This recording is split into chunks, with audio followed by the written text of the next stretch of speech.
So thank you everyone who's joining us today. I'm here with Anjie Petris. She is currently teaching in Logron, Spain. I'm one of the admissions advisors over here at International TEFL Academy, so really excited to get to do this Q&A and ask her a bunch of fun questions about teaching abroad in Spain. So yeah, why don't we just dive right in, Anjie? You can tell us a little bit of your backstory and why you decided that teaching English abroad is something you wanted to do. Yeah, well, I had known for a long time that I wanted to not just travel abroad, but live abroad. There was just something that always resonated in me to do that. I always, for some reason, had my eye and heart set on Spain. I don't know why. I had never been here prior. I just sort of, I just fantasized about it, really. So, like I said, it was always kind of in the back of my mind, this idea. And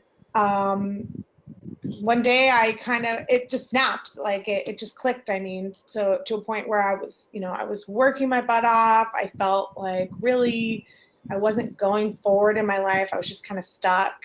And I had a lot of these weird, call it the universe, call it whatever, these signs like, hey, start maybe moving your life elsewhere if you wanted to. Now is the time. I graduated college. I was exiting a lease for my apartment. I had sort of a lot of loose ends tie up. So I sort of explored casually things like, okay, how to live abroad, how to work abroad. Is it possible to do these things? And I stumbled across ITA, and I really started to kind of research, teaching English, that's something I could do. I was a theater, I grew up doing theater, and I was in LA at the time acting. So I thought, I can kind of be in front of people, teach people, and really use this kind of ability that I have to be in front of others and use it to benefit and, live abroad. So I just dove right in researching, different ways to teach English abroad. And I started just taking all the options and narrowing them down. And above all of them, ITA stood as the one for me. I mean, I was deep in the research game, and this one really just shined through all of them. So yeah, so I went on that path, and I'm so happy I did. Yeah, and having taught abroad in Spain myself, I can remember YouTubing so many videos of Spain and just obsessing over everything Spain related, Googling everything about the food, and I remember spending so much time on Google. Yeah, I mean, I was punching in. It felt like the dumbest search things, what do people do in Spain? How do people, any little thing, I needed to know about it. And so I did the same thing. I mean, I think my Google was like, what?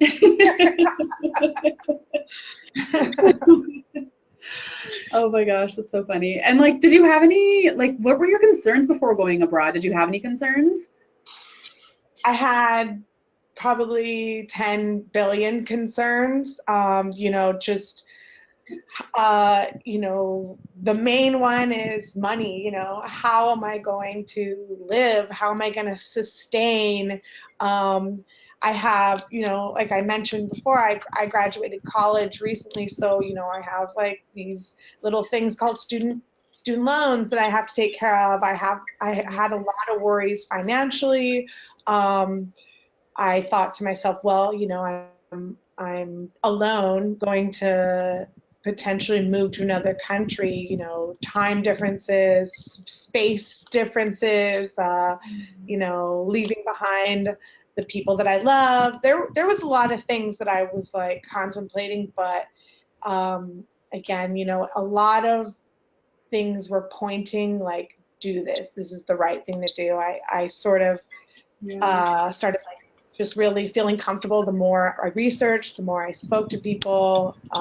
So yeah, it felt good to really go that road. Yeah, there's definitely something to be said when it feels like all the stars are aligning and everything keeps telling you, do this, do this, do this. And it gets to the point where it's like, okay, this may be nervous, like this may be making me nervous, but I got to take the leap and adventure. Exactly.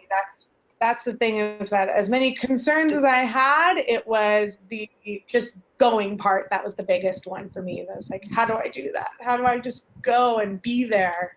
So. And have you been to Europe before, Yeah. by the way? Huh. I had been to Europe for the first time about a year prior, but not to Spain. I had been lucky enough to go to like some of the neighboring countries like Greece and Italy, but Okay. Spain was just sitting there waiting for me. Sounds like the Mediterranean countries are a theme. Greece and Italy, anywhere by the water. Yes, yes, that was a big concern for me too. Coming from California is like, okay, so Yeah. sure, I can get employed somewhere, but like, where do I want to go where I'm not going to have a total shocking experience, like weather-wise? It's such a weird concern to have, but I had gotten so used to Southern California that I'm like, well, I can't just go, into some place and snow or be dark, 24 hours of the day. So Yeah, no, totally. It makes a lot of sense. I do remember the sun setting really, really late in Spain and loving that, especially in the summer. it's wonderful. Right now, the sun sets almost 10 p.m. It's hitting that 10 p.m. hour. So right anywhere between 9:30 and 10. Um, it's so nice because you step outside and you're like, whoa, I am right now. It's crazy. It's amazing to see. Oh my gosh, that sounds amazing. And like, tell us a little bit too about your experience with International TEFL Academy, if you don't mind. Like the whole process that you went through when you decided you wanted to do this. You probably worked with an admissions advisor before you got enrolled, and then worked with a job search advisor. Can you tell us a little bit about how that all went? Absolutely. I really just can't say enough about ITA and just how amazing they were from beginning to end. I honestly believe that like if they were kind of like the final piece of the puzzle that I needed to give me that push to go. If I didn't get as much support as I did from them and really feel like I belonged to something that was like, proud of everything that they put out, and they were very, dedicated, then, I probably wouldn't be here. But I began, like I said, just doing so much research, and something finally just pushed me to make the call. There's that number on there, like, download a brochure, have us call you. And so I contacted them, and I was contacted by Shay Ames, who Okay. is my advisor. One of our veteran advisors. Yes, yes. And I came in, I came in very like skeptical. I was going to be poker faced, like, oh, hey, Shay Ames, if that's your real name. So, and first of all, he has an amazing voice. It's so nice to just listen to him over the We phone. always say that. Yeah, like he should be on a radio station or something. Yeah.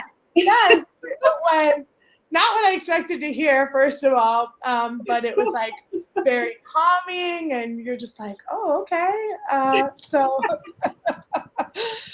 I let him talk for a bit and just kind of reiterate the things that I already had read, both on the site and off of the site, reviews and all that. So that was kind of the beginning. He was so patient. He let me ask like a bajillion questions, and I even kind of was like, well, I need to think about this. Give me like a day or two. And he was like, that's perfectly fine. We contacted each other again in another day or two. I didn't feel pressured. That was like a big thing for me too, was I didn't feel pressured to join. Like I was weary of like, is this somebody just trying to sell me? Is this a scheme?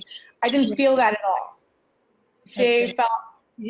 Shay made me feel like this is this is a great adventure, and I'm here to kind of show you the way if you choose to go this route.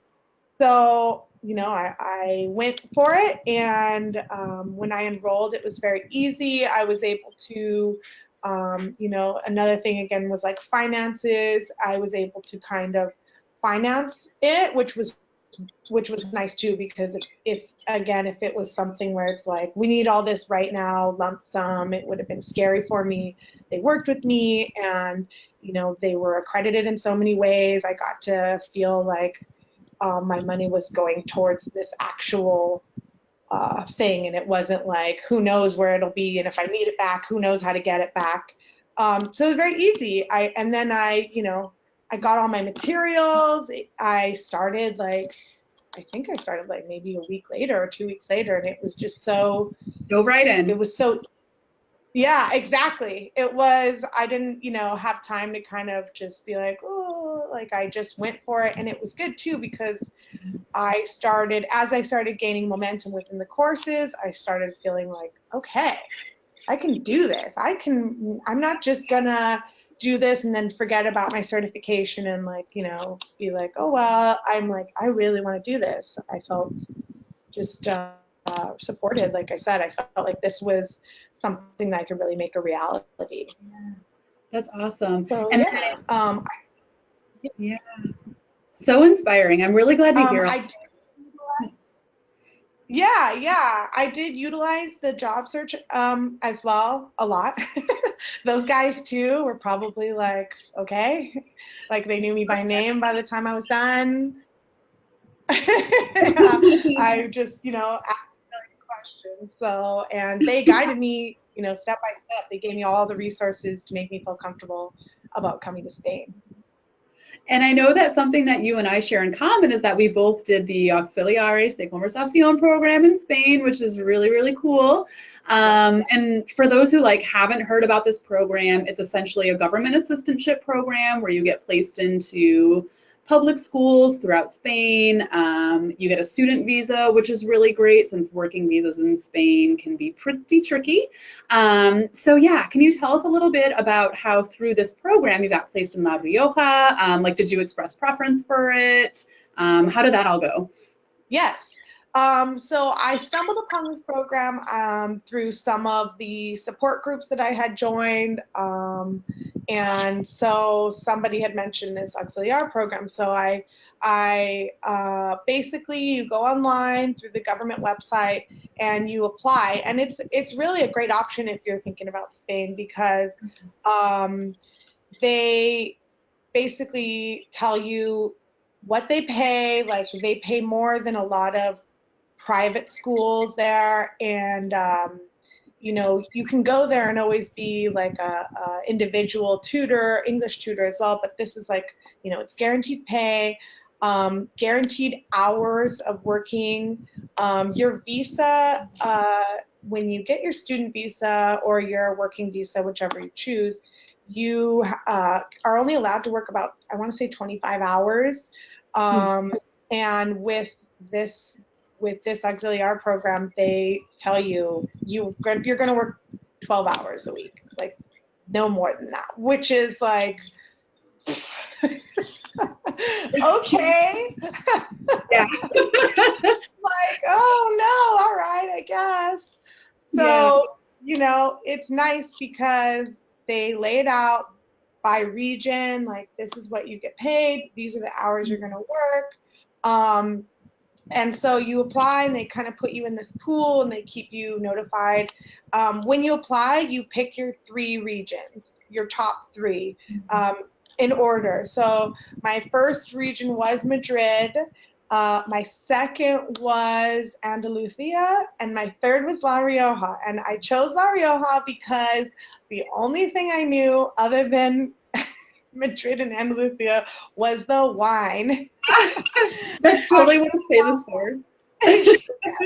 Exactly. So I was like, well, what the heck? Like, I'll probably get Madrid anyway, because Madrid's such a big region and they need a lot of teachers. And boom, I got La Rioja, and I was like, well, okay. Yeah. this is it. This is where I'm going. So, Now the back in Spain. yeah, exactly. I'm so glad I did. But they, they make it a little bit easier for you to get your visa through the program, which is nice. And so that's how I started. So I got shipped off to La Rioja. I love it here. It's absolutely beautiful. I'm so glad that I made it to La Rioja. It's just, I mean, every corner is like a postcard, just vineyards and mountains and green, and it's amazing. So, so that's what I do here. Is I do auxiliary program. I start usually from the months of October all the way till May. You're contracted, and you get your set days, usually 2 or 3 days, and you go and work, and then you have 2 or 3 days off to do whatever you want, really. And it's a beautiful thing. I love it. In fact, I have reapplied, and I will be doing the Auxiliaire program again next year. And I decided to stay here in La Rioja. Same location. Okay, so same school too, then, or just the same location? I moved to a different school because I was placed in actually the wine capital of La Rioja is called Otto. And so I lived in the capital, which is Logron. That's where I live now, but the wine capital is in Otto. So I was commuting. It's about a 40-minute commute, very easy to do by bus, and it's an amazing commute to look and just behold. But I decided this year I wanted to be closer to where I live. I bought a bike, so hopefully that motivates me to burn off some of this bread and wine that I've spent the last year drinking. And I'll commute to school. That's so cool. Oh my gosh, I love that you've already renewed. You're like, I've got to stay for longer. I have to. It's Spain. Yeah. It's amazing. Like, I always dreamed of coming here, and it has not let me down at all. This is where I am meant to be. I feel like I love it so much. Now you can explore more. Like, what's a typical work week for you, like, by the way? Like, are you working full weeks? You said you have a couple days off, right? Yeah, so we are in summer now, so I'm off. But when I was working, I was usually working. I had Mondays off, which was nice. So I worked Tuesday, Wednesday, I skipped Thursday, and I worked Friday. So Okay. 3 days a week. They place you in the public school sector. So I worked in a secondary school, or technically what we know as a high school. And so that was always kind of, that in itself was a little bit scary. But I went in there, I worked probably from usually about sometimes 8 in the morning, 9 in the morning till 2. Those are the school hours, 2 p.m. And everybody goes home at 2 p.m. and we all siesta. And Yeah.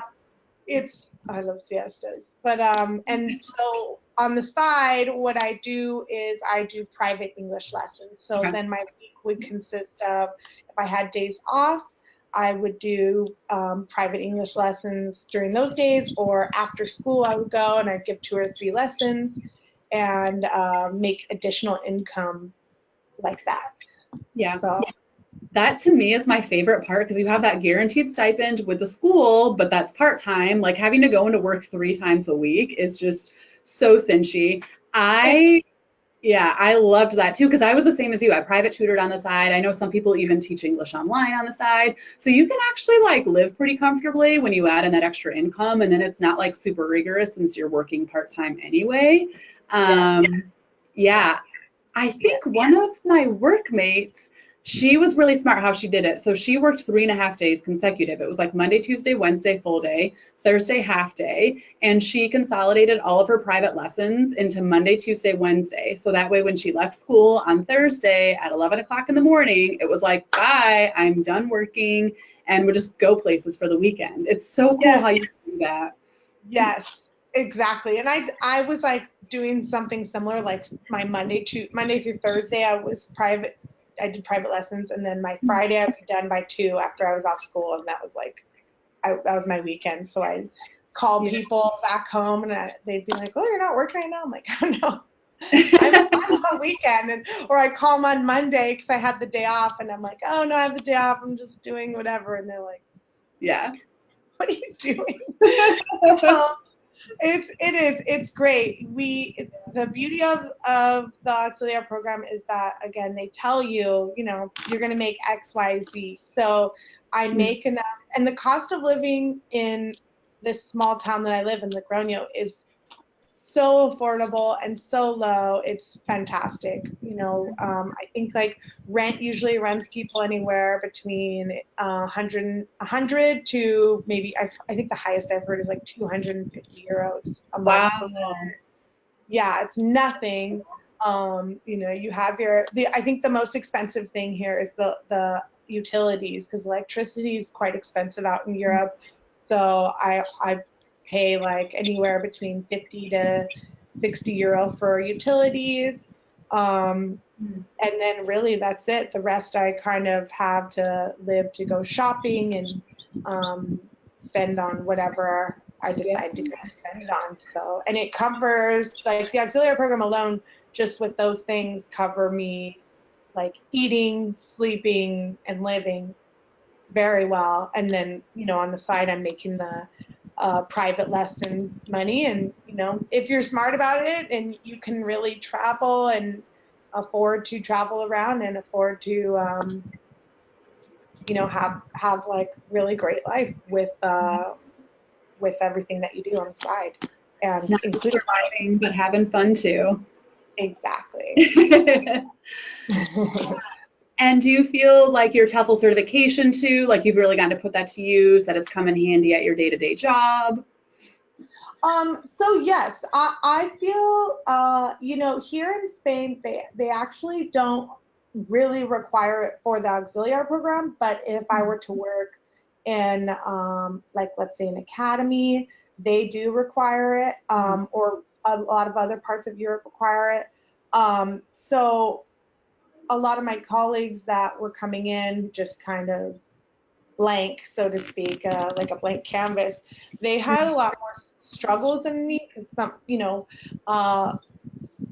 For some schools, they do require you, depending on the school, to do some lesson planning. They want you to come up with activities, presentations, things like that, a lot of my friends were kind of struggling with at first, because lesson planning, it's not easy. Lesson planning was like the most challenging part to me as far as getting my certification. So I kind of came in almost like a seasoned vet. I had a lot of, it's very easy for me to work, and I felt more fluid and more natural teaching students and stuff like that. I do feel like as the teachers gain a lot of confidence in you, they will just kind of leave the classroom to you. And they're like, "Oh, great, you're reading through this lesson right now. Bye, I'll see you in an hour." And it's like, "Oh, okay, I'm teacher now." Oh, yeah. Yeah. Oh, yeah. That's happened quite a few times. And it's so funny because I don't know how many colleagues I would have that would be like walking by, and they would see me just conducting a whole class by myself and be like, what? Yeah. Well, I mean, yeah, this is it.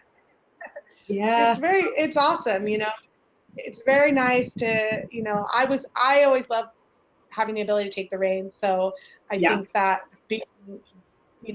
being more comfortable doing that and being more prepared from getting my certification allowed the teachers to place more confidence in me and to lead me with their classes and let me kind of go for it.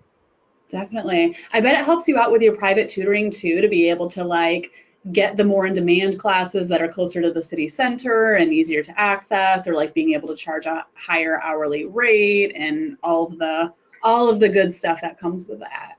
Absolutely. I find it's almost a little bit more challenging to have private one-on-one tutoring, because they do have a higher expectation of you. They're paying you pretty good money to be there and, help them learn and work with their individual needs. So lesson planning is really helpful, you know, because it's like I'll have one student who is learning English for business and one student who is learning English to take his exams and another who just wants conversations. So you have to be able to coordinate all these different levels and prepare for each individual correctly and so that they can be helped and advance. Yeah, definitely. It sounds like you are really like living your best life over there. I would love to hear about some of the fun stuff, like your social life. Like, what are your friend groups like over there? Do you hang out with any of our International TEFL Academy alumni? Like, I'd love to hear a little bit about the social aspect. I am living my best life. I'm not even afraid to say that out loud. I love it here.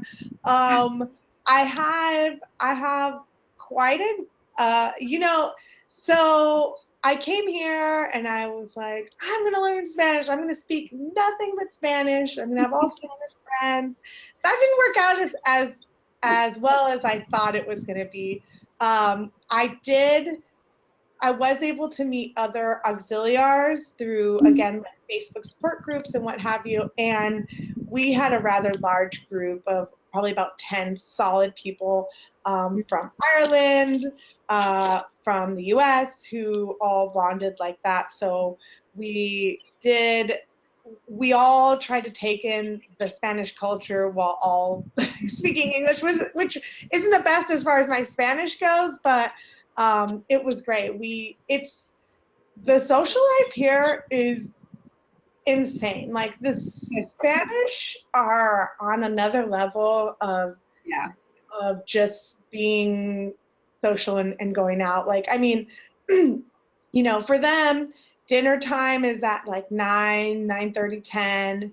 And then, you know, then they go out for like just casual drinks. And then after casual drinks, then they go to like a small bar that might have dancing. And then after that, then they go to the discotecas and they dance till like 7 a.m. I had to like take a little tea from the because I was like just not sleeping, and it's like you're wandering home at 7 a.m. like this is insane, and so it's crazy. It's a little tougher, I will say, to make friends in a smaller town. It took a bit, especially Spanish friends.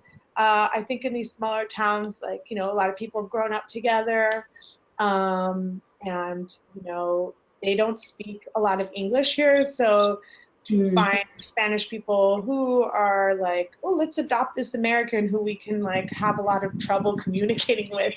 It's a little tougher to have that aspect, but now I do have Spanish friends, which I'm like super proud of, and I go and hang out with them, and we'll do events where they speak only in Spanish, which is like extremely rough, but I mean, it's how you learn. Yeah, totally. Yeah, just sort of boot me out of the nest, and here I go. So now I'm taking my summers to get that Spanish that I sort of wasn't as strong about over the last year. Yeah, I remember that. I remember sitting at the dinner table with a group of Spaniards that I had met and just feeling totally lost during conversation and being like, I don't know what you guys are talking about. They would talk really fast and use a lot of different vocabulary. And then like a few months into it, I remember understanding what they were saying and like actually participating. And I'm sure that's going to happen for you. It probably has happened for you already. And it's like the best feeling ever because then you feel so integrated, you know? Oh, it is. It's like cracking a code. Because they speak so fast, it's insane. I can't even watch the mouths anymore when they talk because it's just kind of like blah, blah, blah. But and then, you know, here they speak Castellanos, so like you have that th for the z's, so it's not a sound you're used to hearing. So it almost sounds like a lack of sound. So they talk and you're like, what? But now I can catch. My ability to return back the conversation isn't great, but I can listen and for the most part be like, okay, yes. Yeah, they always say, yeah, it feels. Yeah. Exactly. So that's what I'm trying to work on now, is just trying to interject every so often with a few Spanish words. They're so patient, you know. Spanish people are so like just patient. They recognize that you're trying, so they're like, okay, we got you. Oh, that sounds So amazing. I feel like this is such good insight too for any of our students who are considering teaching in Spain or just any Spanish speaking country for that matter. And this is going to be such a helpful resource. I'm curious to know if you have like one piece of advice, or it can even be multiple pieces of advice that you would give to anyone who is thinking of teaching English abroad. What knowledge would you place on them? oh my gosh. Well, I think that you know, a lot of people now come to me who, you know, sometimes I haven't talked to in a while, and they do see that I'm doing this, and they'll say like, how do I do this? That's like the most common question is, how do I do that? Like, I've always wanted to do what you're doing. How do I do that? And honestly, my number one thing, as like obvious and as cheesy as it sounds, is like, just do it. Just do it. Like the Shia LaBeouf video, like, do it. I always recommend to them going and getting their teaching certification. And you know, of course, I always throw in ITA because I had such a positive experience with them. But I tell them, you know, maybe if Spain isn't someplace that fits for you, like it is for me, with your certification, it's like a ticket to go live anywhere. You know, Spain was always like a dream of mine, but really this plan sort of kind of started sprouting from the idea of maybe I want to go teach in China, or maybe I want to go teach in Thailand. Those were my first thoughts. And from Thailand, it's like, well, why go, you know, why go to Thailand when I've always dreamed about Spain? I could do Spain. And then, you know, the beauty of being certified is then I could go to Thailand afterward. I could go to the Czech Republic. I could go to Italy, to France, and feel like there's nothing stopping me really. Totally. You know, yeah, like a lot. Like I said, Spain doesn't really require the certification, but you know, another head start I have above my colleagues is that if tomorrow I just decided, you know what, I don't really want to do Spain anymore. I want to go to Prague. I can do that, and I could probably find a job very easily. And it's great to know that. So, you know, I always say get certified first. If you change your mind and decide you don't want to do that anymore, then you still have your certification. You can go at any time. It doesn't have to be tomorrow. You can just go whenever you're ready to go. And you know, you're better for it. I think it's a good, you know, if anything, put it on your resume. And then do it. Just do it. That's awesome. I've always thought about copying the life of one of our alumni who I think she house sat her way through Europe. So there's like these different websites where you can take care of people's apartments while they're on vacation, like, I don't know, watering their plants, feeding their dog, whatever they need, and you get to stay there for free. And she did that while she was teaching English online, and she did that all through Europe. So she'd spend like 2-3 weeks at each location.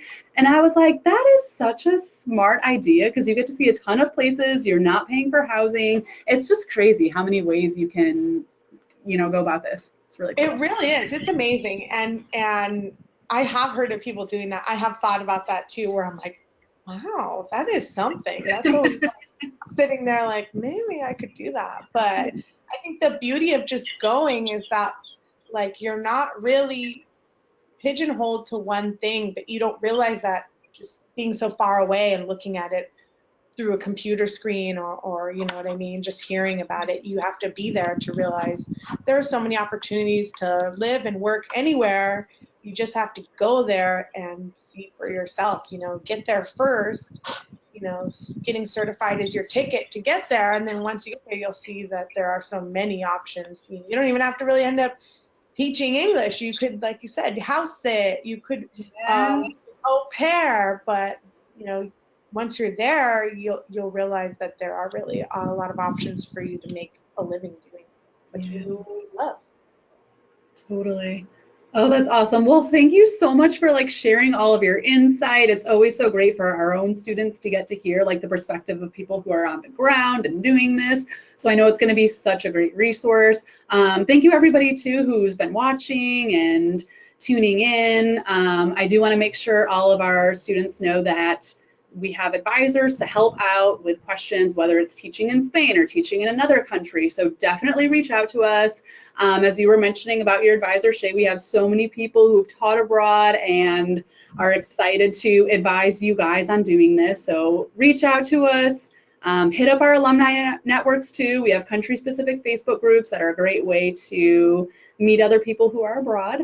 So yeah, thanks everyone for tuning in. Thank you, Angie, for sharing all of your wonderful insight, and hope everybody has a wonderful morning or afternoon or evening, wherever you are.